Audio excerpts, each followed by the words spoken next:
मुख्यमंत्री देवेंद्र फडणवीस यांनी शेतकरी कर्जमाफीच्या मुद्द्यावर विधानसभेतील अंतिम आठवडा प्रस्तावावर बोलताना माहिती दिलेली आहे. महात्मा फुले कर्जमाफी योजनेचा लाभ मिळालेल्या शेतकऱ्यांना 50,000 रुपयापर्यंतचा लाभ मिळणार होता. तो आता 2 लाख रुपयापर्यंत मिळणार आहे. या प्रोत्साहनपर अनुदानासाठी 2026 ते 2027 पीक कर्ज भरण्याची अट रद्द करतो, अशी घोषणा देवेंद्र फडणवीस यांनी केली.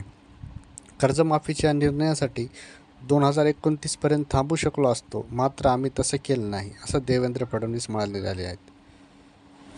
कर्जमाफीच्या संदर्भात इथं बरेच चर्चा झाली.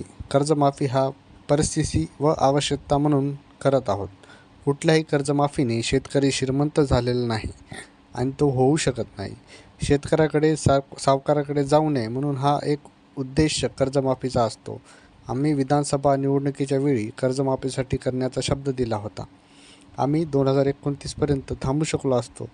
आम्ही सर्व निवडणुका जिंकलो आहोत, मात्र आम्ही तसं केलेलं नाही, असं देवेंद्र फडणवीस म्हणाले. शेतकरी अडचणीत असेल तर त्याला कर्जमाफी दिलीच पाहिजे असं ठरवलेलं आणि आपल्या सरकारनं कर्जमाफीचा निर्णय केला.